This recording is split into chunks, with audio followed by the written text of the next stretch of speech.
Bonjour, je m'appelle Eugenio De Giorgi et aujourd'hui je suis Yitzhak. Je suis italien et d'une famille très catholique du côté de mon père qui s'était très proche du pape Jean XXIII. À 35 ans, j'ai découvert d'être juif et ça a bouleversé ma vie.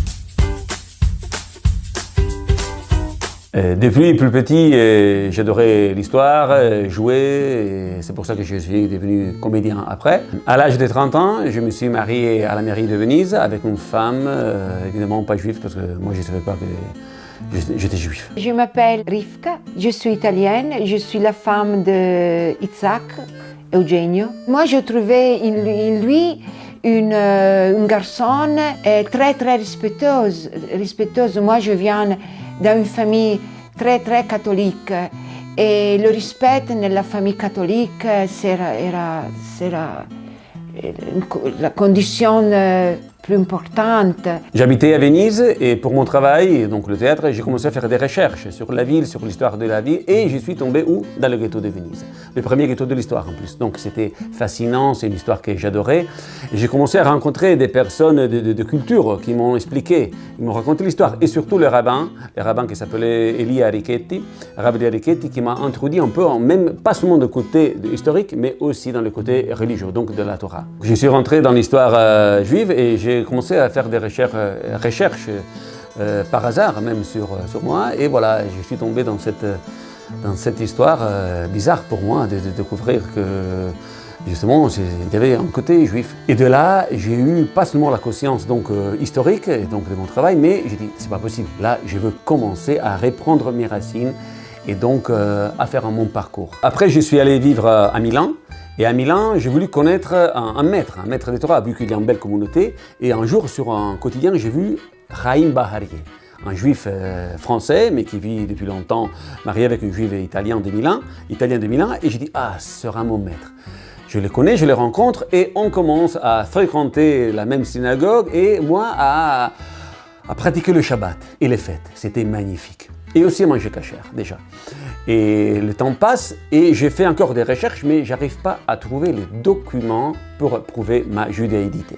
Alors, qu'est-ce que je fais, qu'est-ce que je fais pas? Et voilà, le passage suivant à Paris, c'est finalement une grande ouverture, une grande expérience magnifique pour moi, parce que là, c'est commencé mon parcours pour la conversion. Et puis, il a commencé à expliquer à moi le judaïsme, la Torah, le respect qu'il m'a pas obligé. C'est pas facile parce que tous les jours, tu as te poses des questions tous les jours.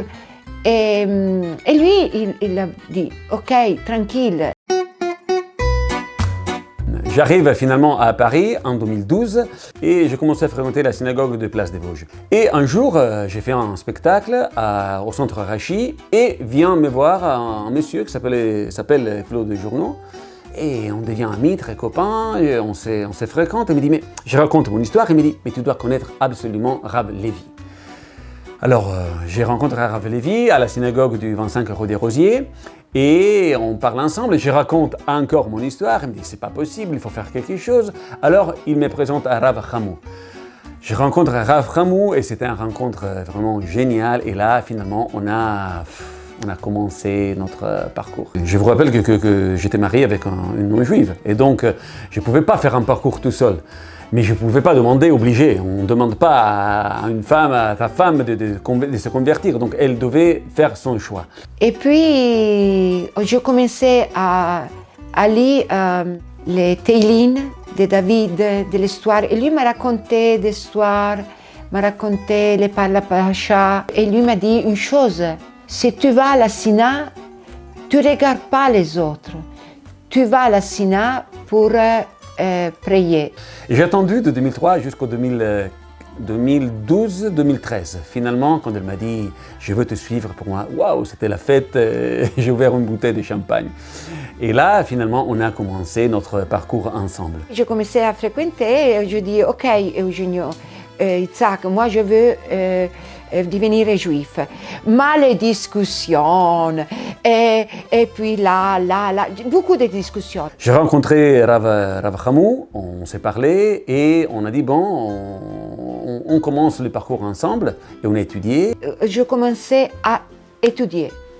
Étudier, étudier, étudier tous les jours. Tous les jours, tous les jours, tous les jours. Les années sont passées et c'était juste avant le Covid, c'était en février, donc le moment le plus compliqué. Et moi et ma femme, on devait se séparer 3 mois, justement pour se marier. Et Rav Achamou, avec Rav Achamou, on s'est embrassé. Il m'a dit, allez, Eugenio, je m'appelais encore Eugenio, dans 3 mois, vous allez vous marier. Waouh, fantastique. Et c'est comme ça qu'on est parti. On est allé en Italie. Je suis allé chez mon Rav à Venise, aussi à Milan.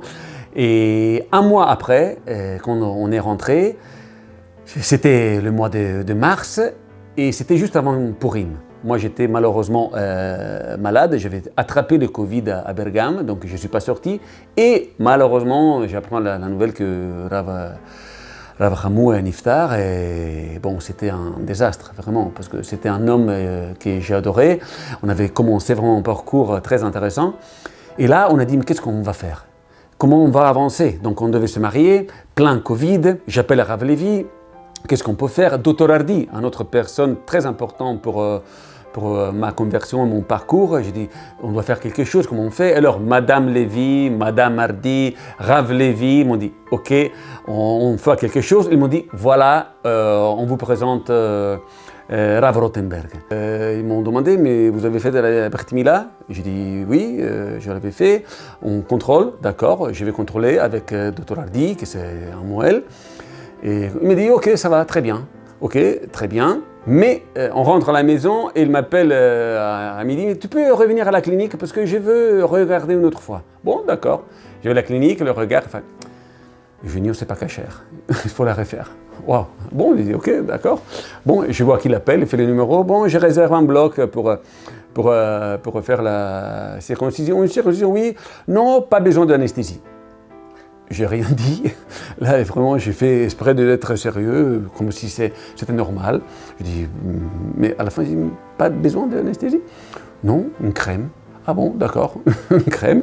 Je n'ai pas dormi pour 2 nuits. 2 nuits en blanc. Ma femme à côté me disait, oulala, oulala. J'ai dit, ne t'inquiète, mais quand même, c'est pas facile. J'arrive à la clinique, très angoissé. Je pense que Dr Hardy, il a vu que j'étais très stressé. Je suis tranquille, bon, il fait ce qu'il doit faire, mais la crème, tout ça. Et c'était même comique pour moi, parce que je rentre dans les blocs, il y a le Bédine, tout habillé comme des chirurgiens. Et je demande, il y avait le gendre de Rav Achamou, je dis, écoutez, vous pouvez me lire des Teilim parce que ça m'a calme. Je commence à lire des Teilim, j'ai rien senti, c'était magnifique. Et là, quand ils m'ont demandé, comment tu t'appelles, Yitzhak, et on a fait les kidouches après, c'était waouh, les moments plus beaux de ma vie. Vraiment, je peux pas.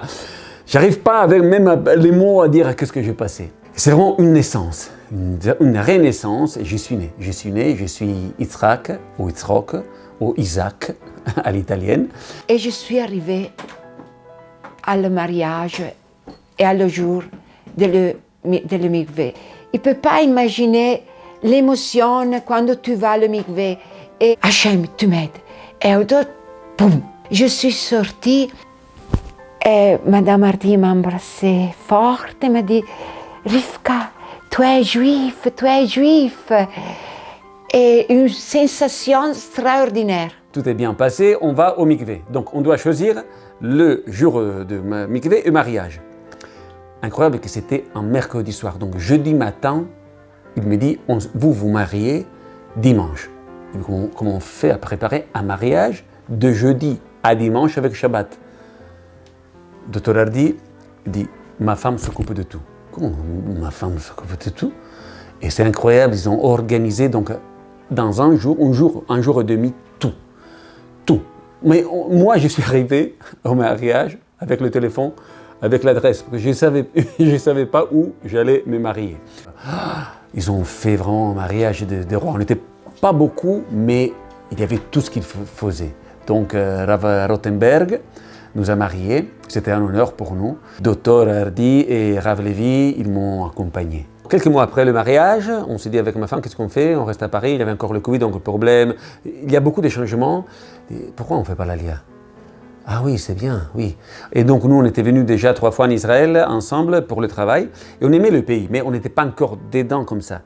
Et donc on a réfléchi beaucoup, parce que pourquoi tu fais l'Aliyah? Pourquoi tu fais l'Aliyah? C'est pas que pour le travail, en plus tu dois chercher ton travail en Israël, c'est pas facile. Mais au niveau spirituel, donc c'était une histoire qui devait continuer. Donc c'était un parcours nécessaire. Et on sentait tous les deux que c'était très important d'être, parce qu'on est là maintenant en Israël, à Yerushalayim. Donc finalement, le 26 août de cette année, on a fait l'Aliyah. On est arrivé là et c'est magnifique. C'est vraiment le choix le plus beau de notre vie, je pense. Notre Teshuvah, c'est ça.